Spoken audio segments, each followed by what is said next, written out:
Hello everyone, and welcome to the first and only percussive acoustic guitar lesson I will do. So in the first part of this lesson we were just going to cover experimenting with your acoustic guitar body.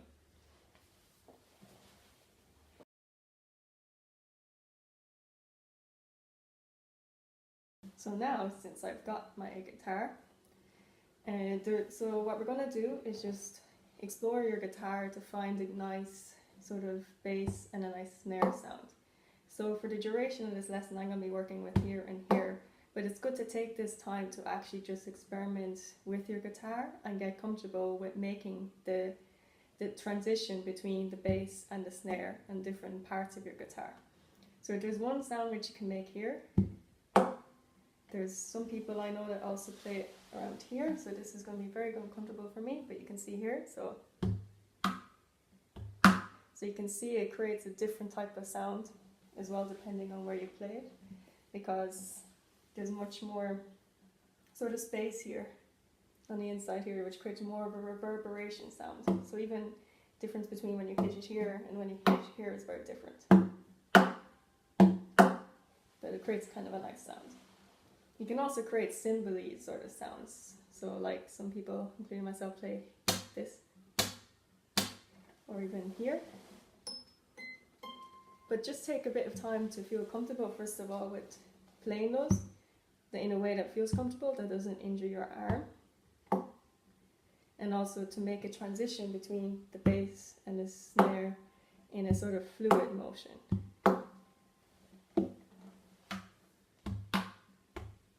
Don't think about timing, just get that fluid.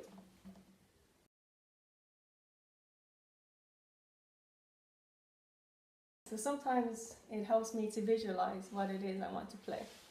So I'm just going to play a 4/4, so 4 beats in a bar, and play sort of like crotchet beats, so 1, 2, 3, 4.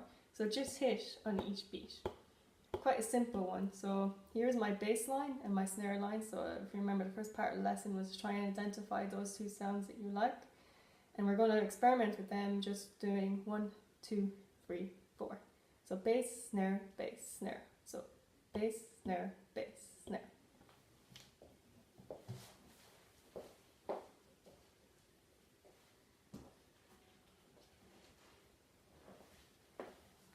Okay, so now that we have that ready, what we're going to do is also use a metronome.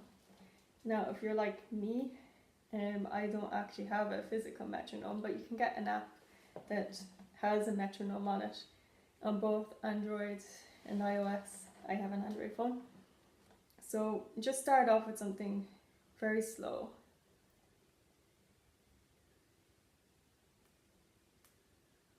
So I'm going to start off with 60 beats per minute and sort of get used to the sound of it.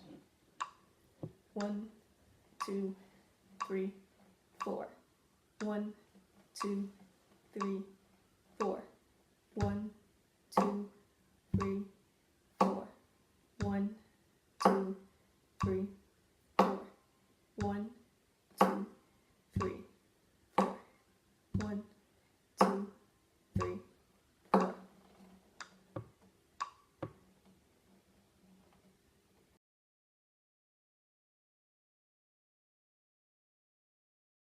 So now, since you have gotten used to playing whole notes, we'll just change it up a little bit. Not too much, just a tiny bit, but just to kind of get into different rhythms, of playing different types of rhythms. So at the moment we're playing crotchet beats, so on the beat, so it's 1, 2, 3, 4. 1, 2, 3, 4. So we're just going to change it up slightly, not too much, just on the third beat. Instead of playing a whole crotchet and starting on the beat, we're going to start a little bit off that. So we're going to play a quaver, and we're going to play it halfway through that crotchet beat instead. It's going to play it here. So it's going to be, instead of having 1, 2, 3, 4, it will be 1, 2, 3, and 4. So Actually, it might even help to say it as 1 and 2 and 3 and 4. So it's like 1 and 2 and 3 and 4 and 1 and 2 and 3 and 4.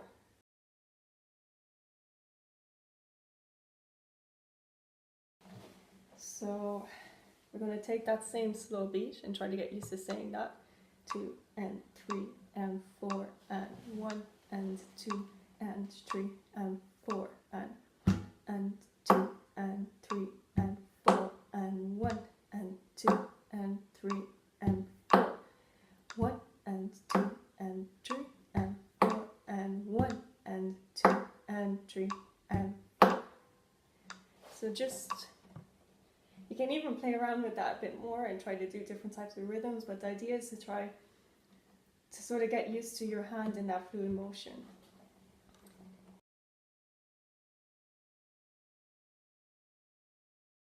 I'm going to try and speed this up a bit now since we have gotten that far. So instead of 60, I'm going to double the speed and I'm going to do it at 120 beats per minute. So similar to before, just get used to saying at the same time, or just get used to the rhythm. 1 and 2 and 3 and 4 and 1 and 2 and 3 and 4 and 1 and 2 and 3 and 4 and 1 and 2 and 3 and 4 and 1 and 2 and 3 and 4.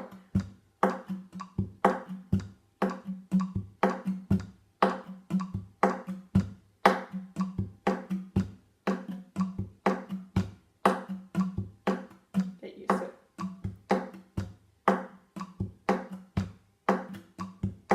So just play around with it a bit and try to get used to it a little bit, but that's sort of the general idea. And you can do several different things with it once you have gotten that, so you can start playing around with chords. So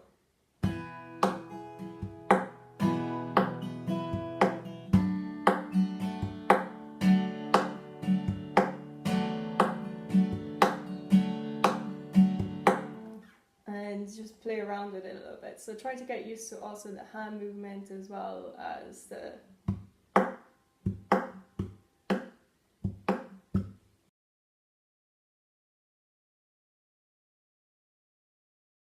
So what I'm going to just demonstrate now is just a very quick riff where I also implement some things like the percussive aspects.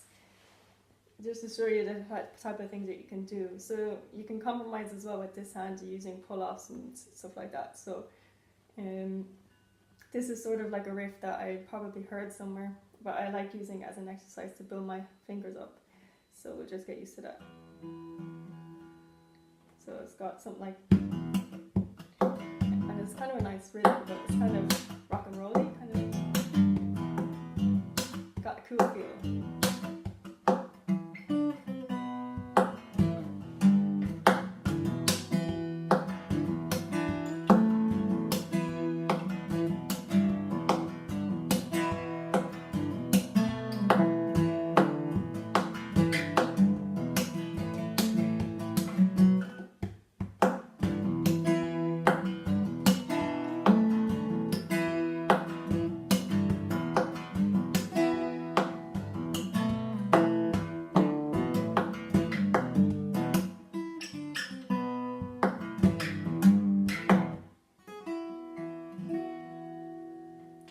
Okay, so I hope you enjoyed that and I hope it was helpful. So, till next time.